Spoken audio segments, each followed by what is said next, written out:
Donc, M. Ba, je m'étonne comment un politicien peut s'installer en France, à Medialo, donc pouvant fustiger la gestion politique de l'honorable député M. Pape Songo Diouf. C'est avec un cœur meurtri qu'on vient d'apprendre de sa sortie au niveau de Dakaractu.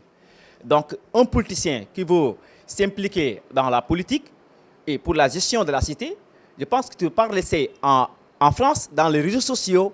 Donc, il faut qu'il descende ici, au Sénégal, en Guerre, essayer de confronter les situations sociales des populations afin de répondre à leurs aspirations. Et ce que l'honorable député maire est en train de faire bien avant sa gestion dans les affaires de la commune en 2014. Il s'investit dans le social. Et depuis son insertion au niveau de la mairie d'Enguerok en 2014, il a eu à faire des réalisations significatives qui sont concrètes, visibles et palpables. On peut citer l'hôtel de ville d'Enguerok. Dans le passé, tu peux passer Nguerok sans savoir que tu viens de passer l'hôtel de ville qui ressemblait à un poulailler. Mais aujourd'hui, c'est un hôtel de ville dont la forme architecturale, on ne peut pas le comparer à aucun hôtel de ville de Dakar jusqu'à Kaolack. Donc, il a eu à faire des choses qui sont très concrètes. Si on parle, par exemple, de l'adduction d'eau, la population de Nguerok, le forage qu'on avait, c'était les années 1980, avec une capacité de 150 mètres cubes d'eau. Mais aujourd'hui, avec le nombre de maires de Nguerok, donc Nguerok est en train de vivre avec la construction de nouveaux forages de 1100 mètres cubes d'eau pour satisfaire cette population en eau de qualité et en quantité suffisante. Maintenant, l'éclairage public, auparavant, dans le passé, donc à 19 h, les quartiers de Nguerok, tu ne peux pas même accéder dans certains quartiers qui ressemblaient à un cimetière.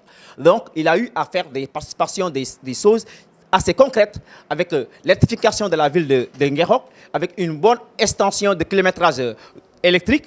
Si aussi, au niveau de l'éducation aujourd'hui qui est le poumon de toute une économie, de toute une nation, il a eu à faire des avancées significatives. L'ancien CM de Nguerok, le CM1 de Nguerok, dont la capacité d'élèves, l'effectif total d'élèves fait 2433 élèves, les enfants sorciers 90, 95 par classe et 5 ou 4 par table banc. Maintenant, le maire, vu conscient de l'impact du système éducatif, il a eu à plaider à l'Assemblée nationale en face le ministre du tutelle qui est Mamoudou Talla pour qu'il y ait la création d'un second collège d'enseignement moyen ici en Nguerok pour essayer de désengorger l'ancien CM, pour mettre les enfants dans une excellente condition d'études, de travail aussi du corps professoral. La création du commissariat de police d'Nguerok aussi fait partie des réalisations de l'honorable député maire d'Nguerok. Si vous parlez aussi de ces réalisations, on peut citer aussi la route de Guéro, qui était une ancienne doléance depuis les années 1960. Donc aujourd'hui, vu de son engouement, de sa détermination, de sa volonté aussi sans faille de travailler aux côtés du président Macky Sall, le président, son excellence, pour étayer sa vision politique, il a eu à aussi, parmi ses interventions, jusqu'à aujourd'hui, la concrétisation de la route de Guéro, qui est un grand ouf de soulagement pour booster encore l'économie nationale. Maintenant, Ahmed, le moment où nous, on s'interroge en cette période de pandémie, de crise sanitaire, où le peuple sénégalais est debout comme un seul homme pour faire face à cet ennemi invisible qui est la Covid-19.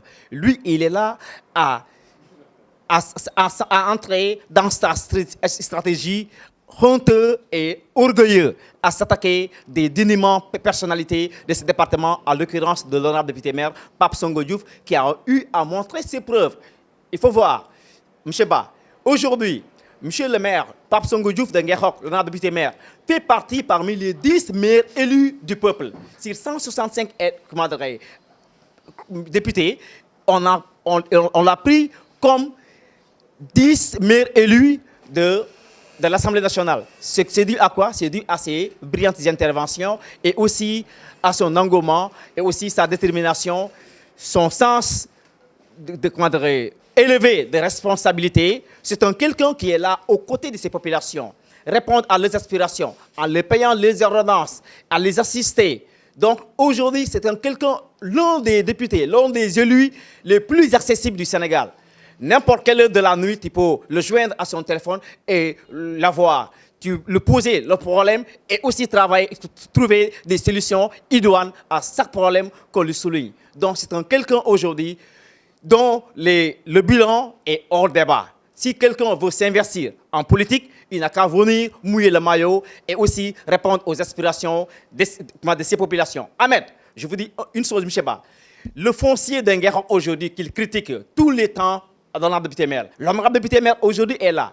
Avant son arrivée ici au niveau de cette municipalité, il a trouvé un problème financier, foncier ici. Donc, il se mobilise à les régler. Ce sont les enfants d'Inguerok. C'est nos enfants, c'est nos frères, c'est nos sœurs, c'est nos papas, c'est nos oncles. Raison pour laquelle il ne sait pas croiser les bras pour faire la politique politicienne, mais lui, il est là en train de défendre ses dossiers pendant au niveau du tribunal. Donc ici, au niveau aussi de cadre des études, de ses réalisations, les bourses des étudiants, il a eu à rehausser cette enveloppe dont auparavant c'était à 1 million. Maintenant, il a boosté cette enveloppe pour la prise en charge de ses étudiants et aussi les aider dans les études avec un montant de 8 millions. Le financement des femmes aussi, avec la jeunesse, c'est quelqu'un aujourd'hui qui s'active dans ça, créer des emplois. L'honorable député maire, il a fait ses preuves avant de venir dans la politique ici. Parce qu'il a eu à gérer des affaires aux États-Unis pendant 20 ans. Il a construit deux immeubles, R+4. Donc, une seule location pour prendre totalement en charge la location de Ahmed Diallo et totalement sa prise en charge en France. Donc, on ne peut pas admettre à quelqu'un, d'attaquer volontairement l'honorable député maire dont le bilan est hors débat.